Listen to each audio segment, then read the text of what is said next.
श्रीमद् भागवत महापुराण तृतीय स्कंद दूसरा अध्याय। इस अध्याय के अंतर्गत आज आप सुनेंगे उद्धव जी द्वारा भगवान की बाल लीलाओं का वर्णन। श्री सुखदेव जी कहते हैं, जब विदुर जी ने परम भक्त उद्धव से इस प्रकार उनके प्रियतम श्री कृष्ण से संबंध रखने वाली बातें पूछी, तब उन्हें अपने स्वामी का स्मरण हो आया और वे हृदय भर आने के कारण कुछ भी उत्तर न दे सके। जब ये 5 वर्ष के थे, तब बालकों की तरह खेलने में ही श्री कृष्ण की मूर्ति बनाकर उनकी सेवा पूजा में ही ऐसे तन्मय हो जाते थे कि कलेवे के लिए माता के बुलावे पर भी उसे छोड़कर नहीं जाना चाहते थे। अब तो दीर्घ काल से उन्हीं की सेवा में रहते रहते वे बूढ़े हो चले थे। अतः विदुर जी के पूछने से उन्हें अपने प्यारे प्रभु के चरण कमलों का स्मरण हो आया। उनका चित्त विरह से व्याकुल हो गया। फिर वे कैसे उत्तर दे सकते थे। उद्धव जी श्री कृष्ण के चरणारविंद मकरंद सुधा से सरोवर होकर 2 घड़ी तक कुछ भी नहीं बोल सके। तीव्र भक्ति योग से उसमें डूबकर वे आनंद मग्न हो गए। उनके सारे शरीर में रोमांच हो आया तथा मूंदे हुए नेत्रों से प्रेम के आंसुओं की धारा बहने लगी। उद्धव जी को इस प्रकार प्रेम प्रवाह में डूबे हुए देखकर विदुर जी ने उन्हें कृतकृत्य माना। कुछ समय बाद जब उद्धव जी भगवान के प्रेम धाम से उतरकर पुनः धीरे धीरे संसार में आए, तब अपने नेत्रों को पोंछ करके भगवत लीलाओं का स्मरण हो आने से विस्मित हो विदुर जी से इस प्रकार कहने लगे।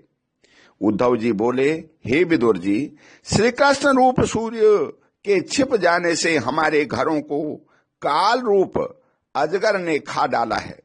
वे श्रीहीन हो गए हैं। अब मैं उनकी क्या कुशल सुनाऊं। ओह, यह मनुष्य लोग बड़ा ही अभागा है।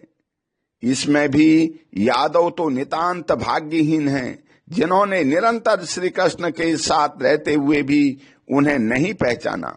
जिस तरह अमृतमय चंद्रमा के समुद्र में रहते समय मछलियां उन्हें नहीं पहचान सकी थी। यादव लोग मन के भाव को ताड़ने वाले बड़े राक्षस, बड़े समझदार और भगवान के साथ एक ही स्थान में रहकर क्रीड़ा करने वाले थे, तो भी उन सब ने समस्त विश्व के आश्रय सर्वांतर्यामी श्री कृष्ण को एक श्रेष्ठ यादव ही समझा। किंतु भगवान की माया से मोहित इन यादवों और इनके व्यर्थ का बैर ठानने वाले शिशुपाल आदि के अवहेलना और निंदा सूचक वाक्यों से भगवत प्राण महानुभावों की बुद्धि भ्रम में नहीं पड़ती थी। जिन्होंने कभी तप नहीं किया, उन लोगों को भी इतने दिनों तक दर्शन देकर अब उनकी दर्शन लालसा को तृप्त किए बिना ही वे भगवान श्री कृष्ण अपने त्रिभुवन मोहन श्री विग्रह को छिपाकर अंतर्ध्यान हो गए हैं और इस प्रकार उन्होंने मानो अनेकों नेत्रों को ही छीन लिया है। भगवान ने अपनी योग माया का प्रभाव दिखाने के लिए मानव लीलाओं के योग्य जो दिव्य श्री विग्रह प्रकट किया था, वह इतना सुंदर था कि उसे देखकर सारा जगत तो मोहित हो ही जाता था। वे स्वयं भी विस्मित हो जाते थे। सौभाग्य और सुंदरता की पराकाष्ठा थी उस रूप में। उससे आभूषण, अंगों के गहने भी विभूषित हो जाते थे। धर्मराज युधिष्ठिर के राजसूय यज्ञ में जब भगवान के उस नयनाभिराम रूप पर लोगों को दृष्टि पड़ी, तब त्रिलोकी ने यही माना कि मानव सृष्टि की रचना में विधाता की जितनी चतुराई है, सब इसी रूप में पूरी हो गई है। उनके प्रेमपूर्ण हास्य विनोद और लीलामय चितवन से सम्मानित होने पर ब्रज बालाओं की आंखें उन्हीं की ओर लग जाती थी और उनका चित्त भी ऐसा तल्लीन हो जाता था कि वे घर के काम धंधों को अधूरा ही छोड़कर जड़ पुतलियों की तरह खड़ी रह जाती थी। चराचर जगत और प्रकृति के स्वामी भगवान ने जब अपने शांत रूप महात्माओं को अपने ही घोर रूप असुरों से सताए जाते देखा, तब वे करुणा भाव से द्रवित हो गए थे और अजन्मा होने पर भी अपने अंश बलराम जी के साथ काष्ठ में अग्नि के समान प्रकट हुए। अजन्मा होकर भी वसुदेव जी के यहाँ जन्म लेने की लीला करना, सबको अभय देने वाले होने पर भी मानो कंस के भय से वज्र में ब्रिज में जाकर छिप रहना और अनंत पराक्रमी होने पर भी काल यवन के सामने मथुरापुरी को छोड़कर भाग जाना, भगवान की ये लीलाएं याद आकर मुझे बेचैन कर डालती हैं। उन्होंने जो देवकी वसुदेव की चरण वंदना करके कहा था, पिताजी माताजी, कंस का बड़ा भय रहने के कारण मुझसे आपकी कोई सेवा न बन सकी। आप मेरे इस अपराध पर ध्यान न देकर मुझ पर प्रसन्न हो।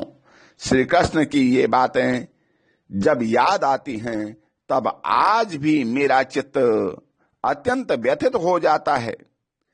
जिन्होंने काल रूप अपने भ्रुकुटी विलास से ही पृथ्वी का सारा भार उतार दिया था, उन श्री कृष्ण के पाद पद्म पराग का सेवन करने वाला ऐसा कौन पुरुष है जो उसे भूल सके।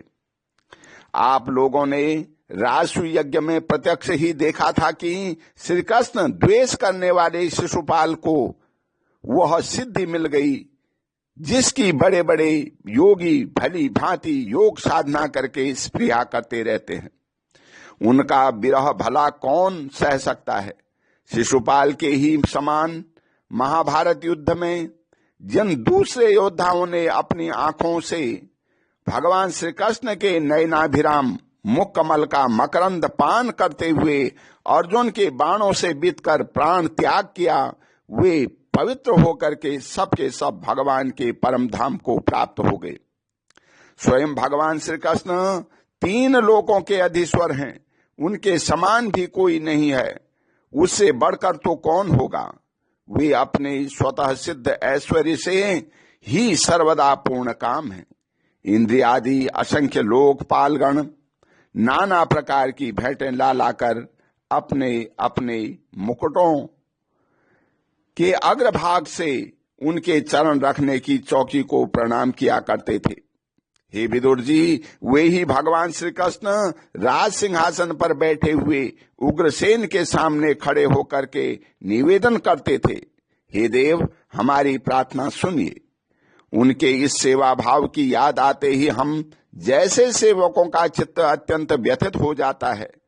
पापनी पूतना ने अपने स्तनों से हलाहल विष लगाकर श्री कृष्ण को मार डालने की नियत से उन्हें दूध पिलाया था। उसको भी भगवान ने यह परम गति दी जो धाय को मिलनी चाहिए।